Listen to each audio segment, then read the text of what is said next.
What if I told you Jim Carrey, yeah, the guy who made us laugh until our stomachs hurt, dropped a thought about Islam so deep it left Joe Rogan speechless, crazy, right, but here's the thing. Behind the comedy, Carrey has this unexpected wisdom that connects straight to the heart of Islamic values. Stick with me, because what he said is more than just celebrity talk. It's life-changing stuff. Let's break this down into 4 powerful lessons that will flip the way you see success, faith, and your own journey. You know, Jim Carrey once said something that stopped people in their tracks. He said, "I think everybody should get rich and famous and do everything they ever dreamed of, so they can see that it's not the answer." Now, when most people hear that, they nod and think, "Oh, that's nice, deep stuff." But if you really let that sink in, it's explosive. This is a guy who had it all: fame, fortune, red carpets, millions of people chanting his name. And he's standing there saying, guess what? It's empty. Imagine running a marathon, sprinting with everything you've got, chasing the finish line, only to get there and realize the medal is made of plastic. That's what he was describing. And here's the wild part: Islam warned us about this exact illusion centuries ago. Allah literally tells us in the Quran that the life of this world is nothing but play, amusement, and glitter that fades. The stuff we chase: money, followers, attention. It feels real in the moment, but when you get it, you're left holding smoke.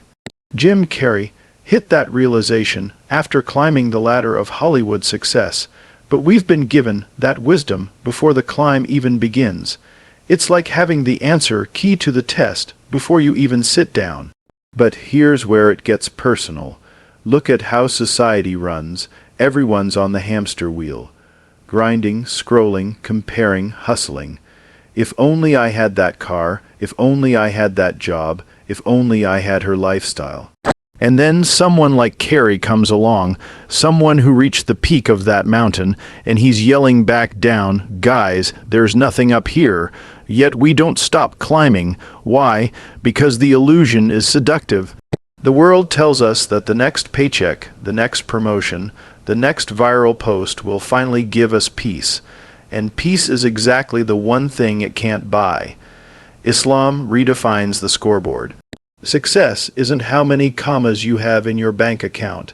It's how many times you remembered Allah when life tried to distract you. It's not the size of your house, it's the space you made in your heart for gratitude. Jim Carrey, without realizing it, was echoing the same truth. He got the spotlight, but he realized the light inside wasn't shining any brighter. Because here's the secret: the soul doesn't feed on money. It doesn't feed on applause. It feeds on meaning, purpose, connection to the one who created it. Let me make this practical. Think about the last time you bought something you really wanted. Maybe it was the latest phone, or those sneakers, or that car. Remember the rush. You opened the box, you felt unstoppable. For about a week. Then what? The excitement wore off. Suddenly that new phone is just a phone, that car is just a car, and you're back scrolling for the next thing to fill the gap. That's what Carrey was pointing out. The hunger never ends, unless you feed it with the right food, and that food isn't material, it's spiritual. You see, the Prophet Muhammad lived in a way that proved this point long before Hollywood ever existed. He slept on a simple mat, ate simple food, and yet carried the kind of peace kings and emperors would trade their crowns for. Why? Because he wasn't chasing illusions. He knew that real wealth is contentment. He knew that the soul gets full when it bows to its creator, not when it buys another toy. So when Jim Carrey, a man who built his whole career on making people laugh, pulls off the mask and says, "I wish you could all get rich and famous so you'd see it doesn't matter." It's not just celebrity wisdom, it's a wake-up call. He lived the dream most people die chasing, and he's telling us, don't waste your life on this. There's something deeper, and that's where Islam takes over the conversation. It doesn't just tell you what doesn't work, it tells you what actually does. It points you straight to the kind of success that never leaves you empty, and here's the punchline: chasing the world is like drinking salt water.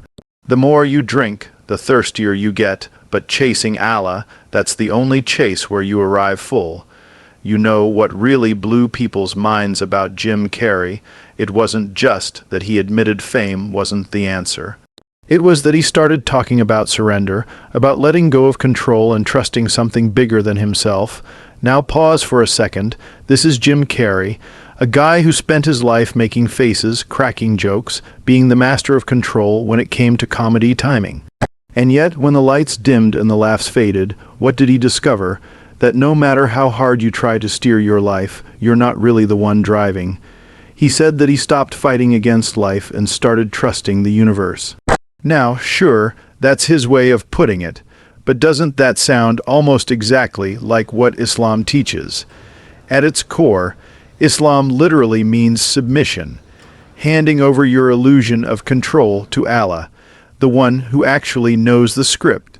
Think about it.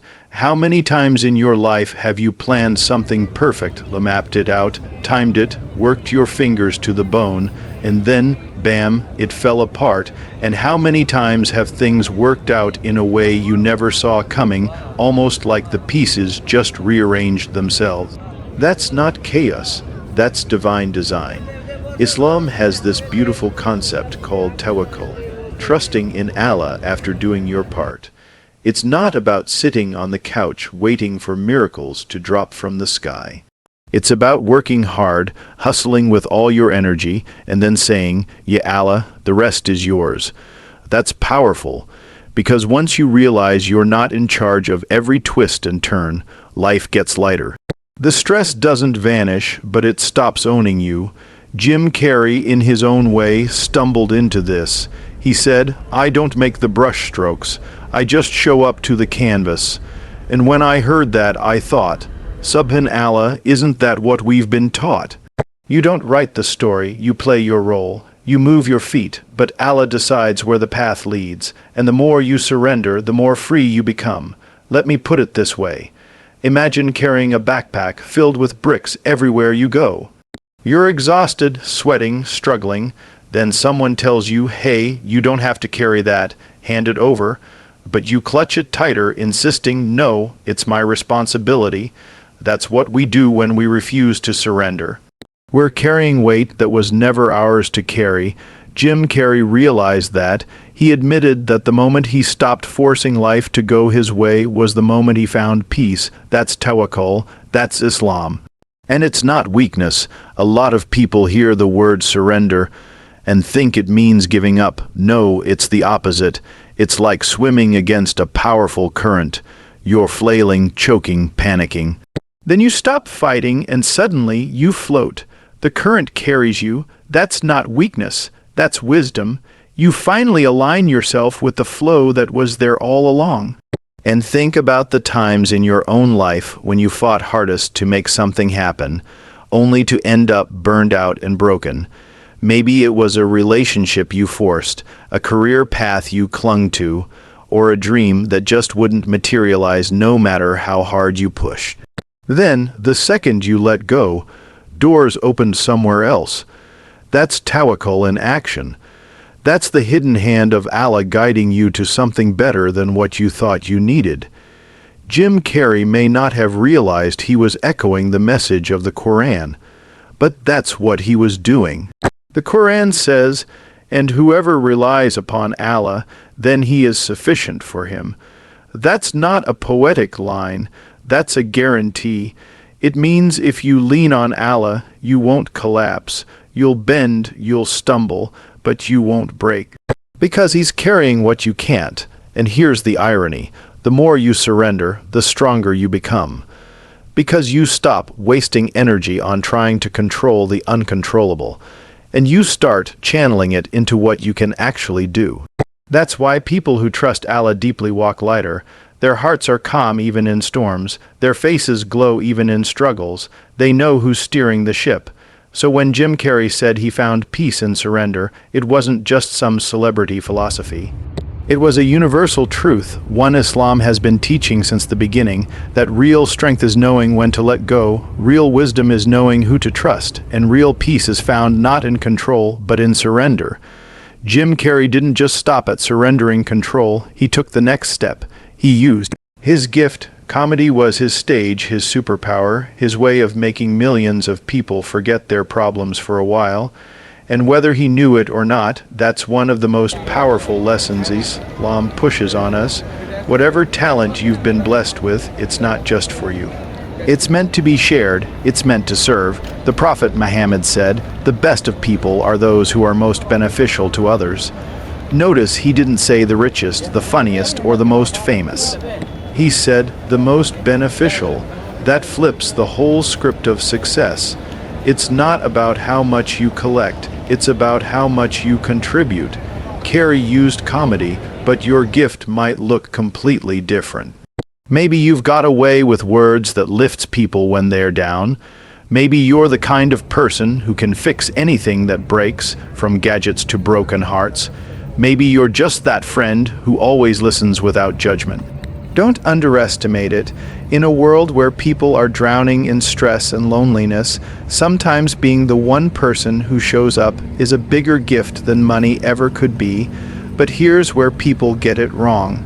They think, if my gift doesn't make me famous, it doesn't matter. Wrong. Some of the greatest people in history weren't known by millions.